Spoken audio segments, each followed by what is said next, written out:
পটুয়াখালীর রাঙ্গাবালী উপজেলায় মৎস্য সম্পদ ধ্বংসকারী বেহুদা জাল ও অন্যান্য ক্ষতিকর জাল অপসারণে বিশেষ কম্বিং অপারেশন 2025-এর প্রথম ধাপের 8ম দিনে অভিযান পরিচালনা করে অবৈধ 1.5 লক্ষ মিটার পাই জাল, মশারি জাল, চরগেরা জাল, দেউন্তি জাল জব্দ করেন।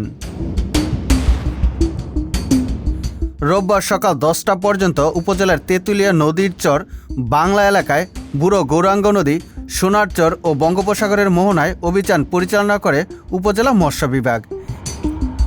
এতে অবৈধ 1.5 লক্ষ মিটার পাই জাল, চরগেরা জাল, দেহন্তি জাল জব্দ করা হয়, যার আনুমানিক মূল্য 30 লক্ষ টাকা। পরে জেলা মৎস্য কর্মকর্তা মোহাম্মদ কামরুল ইসলামের নির্দেশনায় মৎস্য বিভাগ ও রাঙ্গাবালী থানা পুলিশের সহযোগিতায় অবৈধ জালগুলো জনসম্মুখে পুড়িয়ে ধ্বংস করা হয়েছে।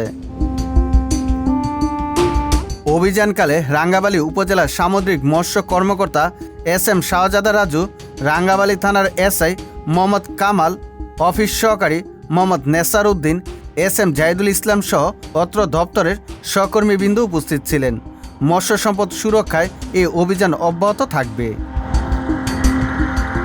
সুজিত মণ্ডল, সবার কথা।